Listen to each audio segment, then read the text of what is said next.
Hi guys, welcome to FTM Trustastic. I'm Emil. This week we are talking about dress codes and I'm making some food, so I'm going to be chopping up some veggies while I'm talking about this to save some time. Not that I'm actually in a hurry, I just sort of feel like it. I'm very hungry, but I also felt like filming now. So, when I think about dress codes, I think about dress codes in school. That's the first thing that pops into my mind. But obviously you can have dress codes at certain events. Like you can have a dress code that's basically like formal wear at some type of more formal party or certain workplaces or stuff like that. And I don't have an issue with that type of dress code, because like certain events may require formal wear, I guess because of the aesthetic.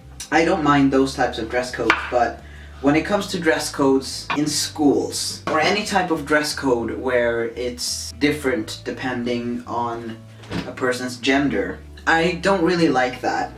Dress codes in schools in general, I don't really like. If it's like a uniform, like I don't like that. Because, I mean, people who argue for it, at least one argument that I've heard is that like you sort of eliminate the differences between people, and so if somebody doesn't have the money to buy like the trendiest clothes, the other students aren't gonna bully them for it, or they're not gonna feel different because of it, because everyone's wearing basically the same clothes anyway. But I think there are other ways to eliminate bullying than just having everyone dress the same. But the problem with gender-specific dress codes, like I don't know if this exists in workplaces, but I'm sure it does somewhere in the world, but mostly in schools, where you have the girls wear like skirts and the boys wear like pants and a shirt and like a tie. I guess that's the most common sort of dress code. The problem with that, obviously, it's an issue for some trans people who, first of all, may get dysphoric when they are forced to wear that type of uniform, and you may not always want to come out, even if you do think that you would be allowed to wear the other uniform. Sometimes you're not sure yet, but you want to experiment with your expression and you want to do that around your peers. And sometimes you just can't come out because of maybe your parents or because you're just not ready yet, but you still want to be able to dress in a way that you are comfortable in so that you don't get dysphoric. And when you have a dress code that says you have to wear a certain type of clothing that you are really, really uncomfortable with, then that obviously creates a problem, and I'm sure that it takes a psychological toll and that it can even have an effect on how you perform in school. I wouldn't doubt that at all. I've never been subjected to a dress code, so like of that type, so I don't know how that like feels, but I can imagine.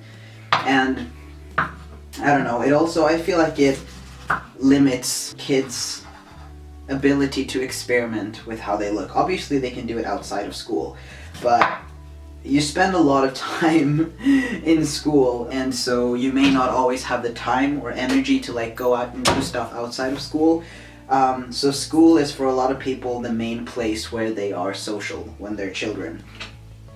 And I feel like it's a shame, because I feel like a part of growing up is experimenting with how you look. I very much believe in the freedom of expression. Like I long for a world where tattoos and piercings aren't stigmatized in any type of workplace or stuff like that. And so I feel like it really is a shame to put a damper on that, especially when it comes to kids who are just beginning to explore their identities, you know. And obviously it's not only a problem for trans people, but also for other just like people who want to dress certain ways. I mean, you don't have to be transmasculine to be uncomfortable wearing a skirt. Some people just don't like certain types of clothing, some people like expressing themselves in certain ways, and yeah, I just think everybody should be able to dress the way that's comfortable for them and express themselves in a way that's comfortable for them.